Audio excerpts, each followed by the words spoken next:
नमस्कार मित्रांनो, स्वागत आहे तुमचं जॉब गुरु या आपल्या यूट्यूब चॅनलवर. मित्रांनो, सार्वजनिक आरोग्य विभाग गट क व ड चे निकाल जे आहेत ते लागत आहेत. आत्तापर्यंत मित्रांनो 10 संवर्गाचे निकाल जे आहेत ते प्रसिद्ध झालेले आहेत. परंतु बरेच विद्यार्थी या ठिकाणी विचारत आहेत की आमचा जो गट ड चा पेपर आहे किंवा आरोग्य विभागामधील अजून राहिलेली जी पदं आहेत त्यांचे निकाल कधी लागतील.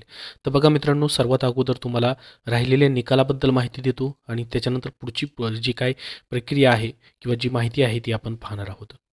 तर बघा, आत्तापर्यंत 10 संवर्गाचे निकाल लागलेत फक्त गट क मधले, ज्यामध्ये आहारतज्ञ, कनिष्ठ आवश्यक, मोलर तंत्रज्ञ, नळ कारागीर, वरिष्ठ सहाय्यक, जे सुरक्षेचे असतात, दंत आरोग्य, कनिष्ठ तांत्रिक सहाय्यक, हिस्टोपॅथी तंत्रज्ञ, गृहणी वस्त्रपाल आणि ग्रंथपाल. तर गट ड चे निकाल कधी लागतील मित्रांनो? तर आज संध्याकाळपर्यंत आपण वाट पाहायची. आज जर निकाल नाही लागले मित्रांनो, तर पुढच्या आठवड्यामध्ये जे आहेत याचे 100% तुमचे निकाल लागण्याचे चान्सेस आहेत. कारण की मित्रांनो, सुरुवात झालेली आहे. कारण की आरोग्य विभागाची अशी पदभरती आहे मित्रांनो, याच्यामध्ये सर्वात जास्त केडर्स असतात. जसं की मित्रांनो, तुम्ही गट क चं पाहिलं तर टोटल 45 केडरची पदं आहेत मित्रांनो. आता 45 केडरमध्ये मित्रांनो प्रत्येक जे परिमंडळ आहे त्याच्यामध्ये विविध जिल्हे येतात आणि त्या विविध जिल्ह्यांमध्ये विविध ऑफिसेस असतात. जसं की उदाहरण मी तुम्हाला द्यायचं झालं तर पुण्याचं पहा. पुण्यामध्ये पहा, सहसंचालक आरोग्य सेवा. सहसंचालक आरोग्य सेवामध्ये 2-3 कार्यालये आहेत. त्याच्यानंतर पुण्यामध्ये अजून सातारा, पंढरपूर, सोलापूर ही मित्रांनो काय येतात, कार्यालये येतात.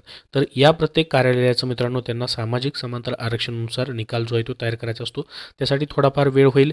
त्यांनी सध्याचे निकाल मित्रांनो या ठिकाणी प्रसिद्ध केलेले आहेत, ज्यामध्ये 10 संवर्गाचे निकाल आहेत. त्या पदांसाठी मित्रांनो जे आहेत अर्ज कमी आलेले होते, त्याचबरोबर पदसंख्या देखील कमी होती. तर त्यांचे निकाल सर्वात अगोदर लागलेले आहेत. राहिलेले तुमचे निकाल जे आहेत मित्रांनो या ठिकाणी पुढच्या आठवड्यामध्ये, म्हणजेच या ठिकाणी मित्रांनो 4, 5, 6, 7 तारखेपर्यंत या ठिकाणी निकाल तुमचे लागून जातील. सुरुवात झालेली आहे, कधीही याचे निकाल लागतील. पुढच्या आठवड्यात लागतील म्हटले म्हणजे पुढच्या आठवड्यातच लागतील असं नाही मित्रांनो. थोडंफार मागं पुढं देखील होऊ शकतं किंवा त्याच्या अगोदरही लावू शकतात. जसं मी तुम्हाला सांगितलं की आज संध्याकाळपर्यंत देखील लागू शकतात किंवा पुढच्या आठवड्यामध्ये मित्रांनो लागू शकतात. आपण म्हणलेलं होतं की जानेवारी एंडिंगपर्यंत याचे निकाल लागतील मित्रांनो, परंतु लागले नाही. जानेवारी एंडिंगला 2 दिवस पुढे गेले, म्हणजे फेब्रुवारीमध्ये 2 तारखेला ह्याचे निकाल काय झाले, प्रसिद्ध झाले. तर पुढच्या आठवड्यामध्ये तुमचे गट ड चे जसे निकाल मित्रांनो प्रसिद्ध होतील किंवा गट क मध्ये जी राहिलेली पदं आहेत त्यांचे निकाल जसे येतील तसे सर्वात अगोदर तुम्हाला माहिती दिली जाईल. त्यासाठी चॅनलला सबस्क्राईब करा, आपला टेलिग्राम जॉईन करा, तिथेही तुम्हाला सर्व PDF फाईल पाहायला भेटतात. तर बघा मित्रांनो, जसं मी तुम्हाला सांगितलं की जवळपास 46 संवर्ग आहेत गट क चे, ज्याच्यामध्ये मित्रांनो भरपूर सारे पदांचे अजून रिझल्ट येणं बाकी आहे. वाहन चालकचा नाही आला, लघुलेखकचे नाहीत आले, आरोग्य पर्यवेक्षकचा नाही आला, प्रयोगशाळा वैज्ञानिक अधिकारी असेल, त्यानंतर सांख्यिकी अन्वेषक असेल, रासायनिक सहाय्यक असेल, फार्मासिस्ट पद असेल, स्टाफ नर्स पद असेल, त्यानंतर अभियंताची देखील काही पदं आहेत. त्याचबरोबर तंत्रज्ञांची पदं आहेत मित्रांनो. त्याचबरोबर बहुउद्देशीय आरोग्य कर्मचारी पेसा आणि नॉन पेसा. आता याच्यामधले पेसाचे निकाल लागणार की नाही तोही मित्रांनो या ठिकाणी प्रश्न आहे, त्याबद्दलही आपण अपडेट घेणार आहोत. तर टोटल 45 ते 46 संवर्ग हे गट क चे, त्यांचे सर्वांचे निकाल तुम्हाला प्रत्येक जिल्ह्यानुसार वेगवेगळे ऑफिसचे वेगवेगळे लागणार आहेत. ते निकाल कसे लागतात मी तुम्हाला व्हिडिओच्या शेवटी सांगतोच आहे. आणि गट ड मध्ये जर पाहिलं तर गट ड एक असा संवर्ग आहे ज्याला मित्रांनो सर्वात जास्त जागा होत्या. गट ड मधल्या संवर्गासाठी जवळपास मित्रांनो त्याच्यासाठी 3,500 प्लस जागा आहेत, म्हणजे 3,269 जागा होत्या. आणि गट ड मध्येही मित्रांनो तुमचं प्रत्येक जिल्ह्यानुसार निकाल लागणार आहे. पहा किती जिल्ह्यांचे निकाल तुमचे येणार आहेत आणि त्या जिल्ह्यामध्ये गट ड मध्ये तर वेगवेगळी कार्यालये आहेत मित्रांनो, त्यांना कार्यालय निहाय देखील निकाल लावायचा आहे.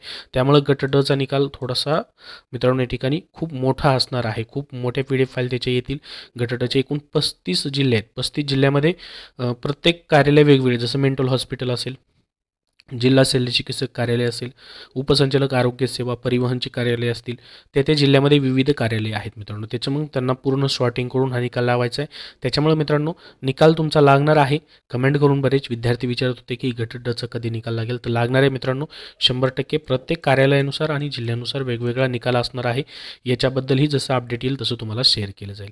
आता गट ड मध्ये अजून मित्रांनो वेगवेगळी कार्यालय, परत अजून वेगळे केडर आहेत. जसं की गट ड चं हे 10वी पास झालं, त्याच्यामध्ये परत अजून नियमित क्षेत्र कर्मचारी 50% उमेदवारांमधून. त्यानंतर बघा हंगामी फवारणी कर्मचाऱ्यांमधून, अकुशल कारागीर, परिवहन आणि HMER अशी विविध संवर्ग आहेत. यांचे वेगवेगळे निकाल जे आहेत ते तुम्हाला पाहायला भेटतील. तर निकाल कधी लागतील राहिलेले तुम्हाला मी सांगितलेलं आहे. पुढच्या आठवड्यामध्ये मित्रांनो याचे निकाल लागून जातील. त्याबद्दल जसं अपडेट येतील तसे तुम्हाला शेअर केले जाईल. आता पहा निकाल कसे लागत आहेत, कशा वेटिंगवरती विद्यार्थ्यांना घेतलं जातं आहे. तर हे जे परिपत्रक आले त्यामध्येच त्यांनी सांगितलं आहे की एकाच 2 विद्यार्थी जे आहेत निवडले जात आहेत. म्हणजे एकाच 2 प्रमाणे या ठिकाणी प्रतीक्षा उमेदवार देखील घेण्यात येतात. प्रतीक्षा यादीमध्ये देखील उमेदवार असणार आहेत. त्यांना देखील डॉक्युमेंट व्हेरिफिकेशनला बोलवलं जाऊ शकतं निवड झालेल्या उमेदवारांसोबत. कारण बोलवलं जाऊ शकतं किंवा बोलवलं नाही जाऊ शकत, परंतु अशी प्रक्रिया असते. सर्वांचं डॉक्युमेंट व्हेरिफिकेशन होतं आणि याच्यामध्ये 45% गुण तुम्ही घेतले पाहिजेत तरच तुमचं यादीमध्ये नाव येईल मित्रांनो.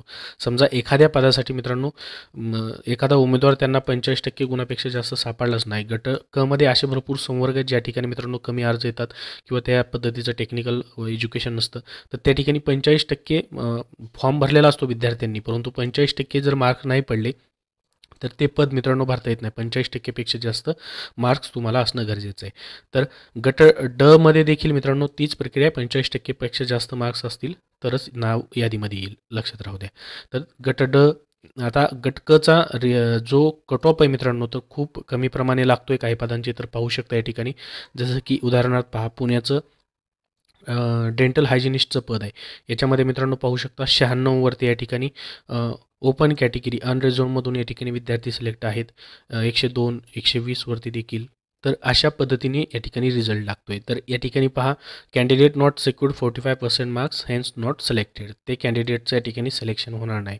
मग त्या ठिकाणी जागा तशीच ती शिल्लक राहू शकते. आणि खाली पाहू शकता प्रतीक्षा यादीमधील उमेदवारांची यादी देखील त्यांनी दिलेली आहे. वरती सिलेक्टेड विद्यार्थी आहेत आणि खाली प्रतीक्षा यादीमधील उमेदवार देखील घेण्यात आलेले आहेत.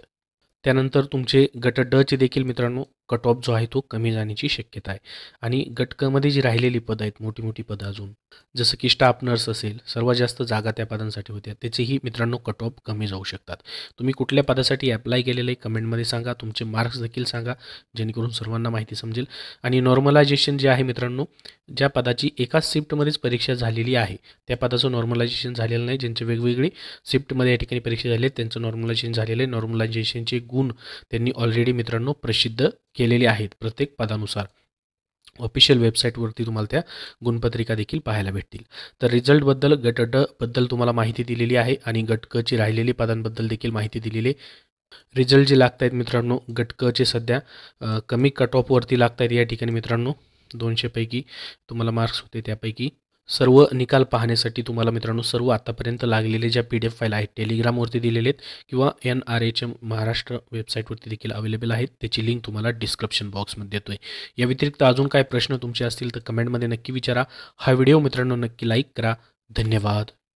मित्रांनो सध्याच्या तुमच्या सरळ सेवा पदभरतीच्या ज्या परीक्षा होत आहेत त्या सर्वांसाठी तुम्हाला विजयपथ पब्लिकेशन पुणे यांनी आरोग्य विभाग पदभरतीसाठी आरोग्य विभाग तांत्रिक डायरी, त्यानंतर आरोग्य विभाग टॉपिकनिहाय तांत्रिक प्रश्न, पोलीस भरतीसाठी पोलीस प्रश्नपत्रिका संच ज्यामध्ये 2023 मधील मित्रांनो सर्व प्रश्नपत्रिका आहेत. आणि सरळ सेवा या विषयासाठी मित्रांनो सरळ सेवेमधील सामान्य ज्ञान या विषयासाठी TCS IBPS पॅटर्ननुसार सामान्य ज्ञान म्हणजे GS या विषयाचा अभ्यास तुम्हाला करण्यासाठी TCS IBPS नुसार वन लाईनर स्वरूपामध्ये त्यांचं TCS IBPS सामान्य ज्ञान स्वरूपामधलं देखील पुस्तक प्रसिद्ध झालेलं आहे. त्याचबरोबर इतरही पुस्तकं आहेत जसं की ग्रामसेवक पदभरतीसाठी ग्रामसेवक भरती 115 प्रश्नपत्रिका संच, ग्रामसेवक तांत्रिक डायरी IBPS पॅटर्ननुसार, SSC साठी देखील तुम्हाला मित्रांनो यांची पुस्तकं भेटून जातील. SSC GD प्रश्नपत्रिका संच, SSC GD सामान्य ज्ञान आणि वाहन चालकसाठी स्पेशल मित्रांनो तुमचे सरळ सेवेमध्ये तुम्ही कुठे फॉर्म भरलेला असेल तर त्यासाठी देखील पुस्तकं आहे वाहन चालक भरतीसाठी. तर मित्रांनो ही सर्व पुस्तकं जी आहेत येणाऱ्या तुमच्या सर्व परीक्षा ज्या आहेत सरळ सेवेच्या राहिलेल्या ZP मधील आरोग्यसेवक आरोग्यसेविका असेल, ग्रामसेवक असेल, त्याचबरोबर आदिवासी विकास विभाग पदभरती असेल किंवा मित्रांनो कारागृह विभाग पदभरती असेल, या सर्वांसाठी तुम्हाला उपयोगी पुस्तकं आहेत. विजयपथ पब्लिकेशन पुणे यांनी मित्रांनो ही पुस्तकं प्रसिद्ध केलेली आहेत. महाराष्ट्रामधील प्रत्येक बुक स्टोअरमध्ये तुम्हाला यांची पुस्तकं पाहायला भेटतील विजयपथ पब्लिकेशन पुणे यांची. तेथून तुम्ही खरेदी करू शकता किंवा ऑनलाईन देखील मित्रांनो तुम्हाला ही पुस्तकं अवेलेबल होऊन जातील.